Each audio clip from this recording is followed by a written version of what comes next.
Okay, if you can hear a sporadic tapping sound throughout this video, I apologize. That's my window. It's rainy here in Vancouver, man. Come on, the Halloween gods couldn't give us a clear one before the night of, but it will be pretty clear tomorrow, so I'm very happy about that. But there's a lot of rain outside, so I apologize if you can pick that up. Montreal fans, I'm sorry, but he's gone. He's off the market. The Toronto Maple Leafs have acquired defenseman Matt Benning and 2 draft picks from the San Jose Sharks in exchange for Timothy Liljegren.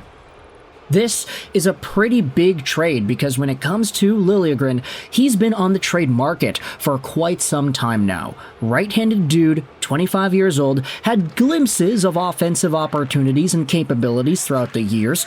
Last year, he had 23 points in 55 games, but for the most part, he was taken by Toronto, he was developed in Toronto, he's relatively young, and this is the scouting report.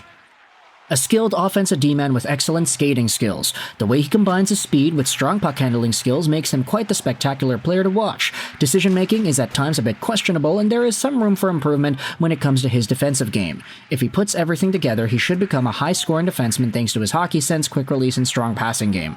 I'm gonna be honest, I always saw Liljegren as more of a defensively-minded shutdown guy, but there were some good flashes of offense that he had shown out throughout parts of his career. 23 points in 55 games played in the most recent season. That's honestly not too bad. Like, if you do the math over 82 games, let's do 23 divvy 55 times 82. That's on pace for about 34 points, and that's definitely passable. Is he a Cale Makar? No, absolutely not, but he is still good. But for the Toronto Maple Leafs, you look at some of the games that he had played in this season, he only had 1. There are a lot of guys on that Toronto blue line, and there aren't really many spots open.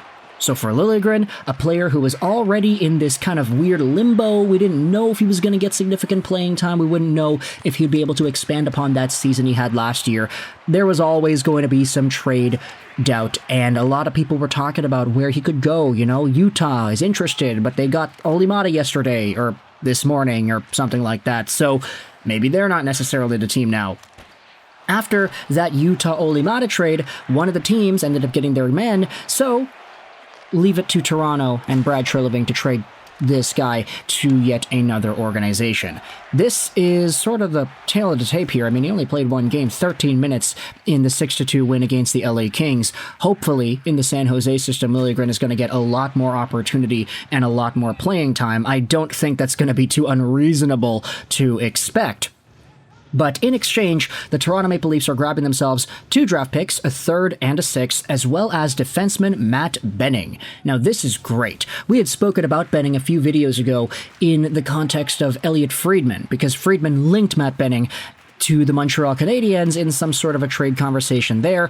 We had spoken about it. We had our conversations in the comments as well. A lot of Canadiens fans are really lukewarm on that idea, or they were lukewarm on the idea of acquiring Benning, but now they don't really have that choice anymore because he is in Toronto. Matt Benning is Jim Benning's nephew, which is always great to see from a Vancouver Canucks point of view.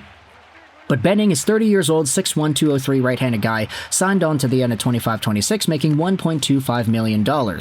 So he is a little bit more reasonable under the cap than Timothy Liljegren, although I will say Liljegren is a much better player. Matt Benning this season, I mean, 7 games played, 0 points. He had 2 points last year in 14 games. This year, he has been, like, on and off, in the lineup, out of the lineup, not necessarily because he's hurt, but because he's not great. And I think a lot of Sharks fans even have been responding to this trade saying, oh, great, look at that, we got rid of Benning, that's awesome. And I don't necessarily think that's the best thing for Toronto Maple Leafs fans to see. Like, if this guy's not good enough that he can't crack the San Jose Sharks decor and they're happy they got rid of him, then is this really the kind of guy that you want on your roster? Ultimately, this is okay for Toronto because it's not like they were using Timothy Liljegren anyway. It's not like they're going to be giving a significant amount of playing time to Matt Benning.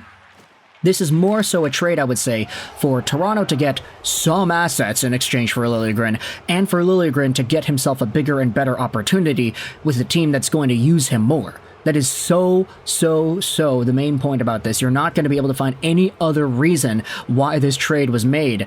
I mean, if we go over to the San Jose Sharks and their line combinations, let's go to Daily Faceoff right here. Take a look at this decor. So Jake Wallman, Cody Ceci, Mario Ferraro, Jan Rutta, Jack Thompson, Matt Benning. They have Benning with the Toronto Maple Leafs jersey. They're going to have to put Timothy Liljegren in there soon. But having Liljegren as a first pairing guy with Jake Wallman honestly is not the worst idea in the world. Like, what, is he that much worse than Cody Ceci or Jan Rutta? I'd say he's probably a bit better. I could rely on Liljegren more. And if you give Liljegren those power play minutes, you give him an opportunity to shine alongside of Tyler Toffoli and all these other dudes, then who knows what could happen. Honestly, the second power play unit with Jack Thompson and Fabian Zetterlund, that's been pretty good this season too. Jack Thompson, very underrated pickup in fantasy for me, mostly because he has been so under the radar. Like, nobody knows anything about Jack Thompson, but now his time on the power play might come to an end with Timothy Liljegren in the fold. Who knows what happens between these two units. Honestly, I'm surprised that Zetterlund is on that second unit. With the way that he has been scoring this season, I'm surprised that he's not on the first unit. But anyways, this is a really good opportunity for Liljegren to go over into San Jose and get himself some reps, some minutes as a number one defenseman or a number two defenseman. He was never going to get that in Toronto.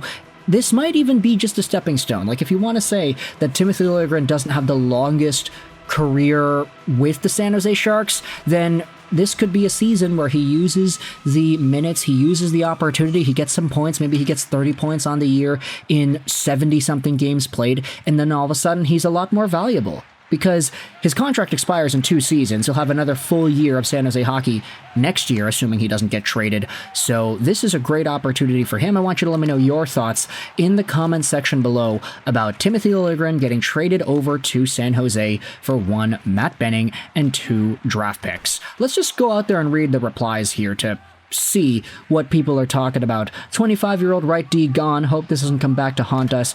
Won't someone think of the William Nylanders? Best of luck, Timothy. Yeah, it seems a lot like Leafs fans are pretty happy about this, not because they're happy to get rid of Liljegren. He's a fine player, but because it's more of an opportunity for him. Thanks for everything, Liljegren. Yeah, exactly. Like, this seems to be a really reasonable response. Chat, is this a dub or an L? Lily sucks and was overpaid, but Benning also sucks. At least we got some picks. That is what it is. Okay, I'm not going to necessarily agree with that. I don't think Liljegren sucks. And he's definitely not in the same kind of caliber of play as Matt Benning. I think he's a lot better than Matt Benning. And those draft picks can definitely be seen as some sort of value if you wanted to dive into it. But anyways, let me know your thoughts in the comment section below. Sharks fans, how are you feeling about your new line combinations? Liljegren could slot into the first pairing easy, because I think he is better than Cody Ceci and probably Jan Rutta too. If you're a Leafs fan, what are your thoughts about Liljegren finally leaving the organization? What are your thoughts about Matt Benning coming back in exchange? There's no reason for anybody to reasonably think that Matt Benning is going to crack this decor. I mean, I don't think he's better than any of these 6 dudes, so really he's just a body. But you'd rather have a body that is not being screwed over development-wise than a guy who is young, like Liljegren, who's 25 years old, who's had a pretty good season last year and who needs to expand on it instead of just staying in the press box. So he'll be able to do that in San Jose. Let me know your thoughts in the comment section below about this trade. I hope you enjoyed this video. And bye.